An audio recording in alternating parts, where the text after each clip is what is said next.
आता पाहूया टॉप 9 राजकीय बातम्या। मोदी 1.5 लाख तर सुप्रिया सुळे 1.5 लाखांपेक्षा जास्त मतांनी विजयी। पंतप्रधानांपेक्षा सुप्रिया सुळे जास्त मतांनी जिंकल्या। शरद पवारांचा पंतप्रधान नरेंद्र मोदी नाटवला।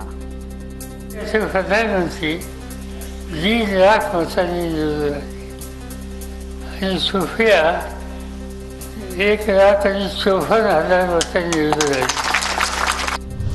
विधानसभा निवडणुकीत महाविकास आघाडी राज्यात 288 पैकी 155 जागा जिंकणार।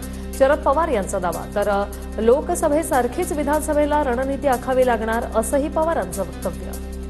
देशाचे प्रधानमंत्री 1.5 लाख मतांनी निवडून आले आणि सुप्रिया 1,54,000 मतांनी निवडून आली। पक्ष चिन्ह असतं तर आम्ही 20 ते 22 जागा जिंकलो असतो। चोरलेलं चिन्ह पक्षावर निवडून येणं म्हणजे ठासून येणं होत नाही। संजय राऊतांचा हल्लाबोल। नगर दक्षिण लोकसभा मतमोजणीला नवीन वळण। सुजय विखेंची निवडणूक आयोगाकडे 40 मतदान केंद्रावरील ईव्हीएम आणि व्हीव्हीपॅट पडताळणीची मागणी। विखेंनी 18,88,000 रुपयांचं शुल्कही भरलं। सुजय विखेंकडून केंद्रीय यंत्रणांवरच आक्षेप। सुजय विखेंनी पराभव स्वीकारावा।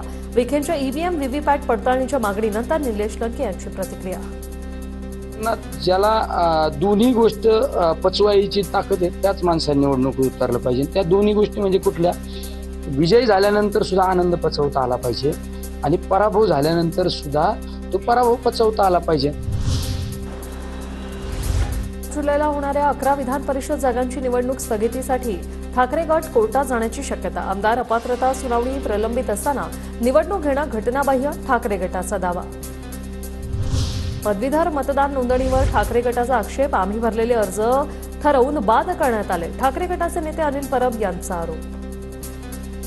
आज शिवसेनेने नोंदवलेल्या नावं कट झालेली आहेत आणि भारतीय जनता पक्षाने जी नोंदवलेली नावं आहेत ती सगळीच्या सगळी आलेली आहेत।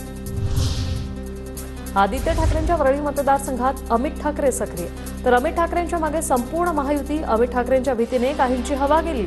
प्रसाद लाड यांचा आदित्य ठाकरे नाटवला।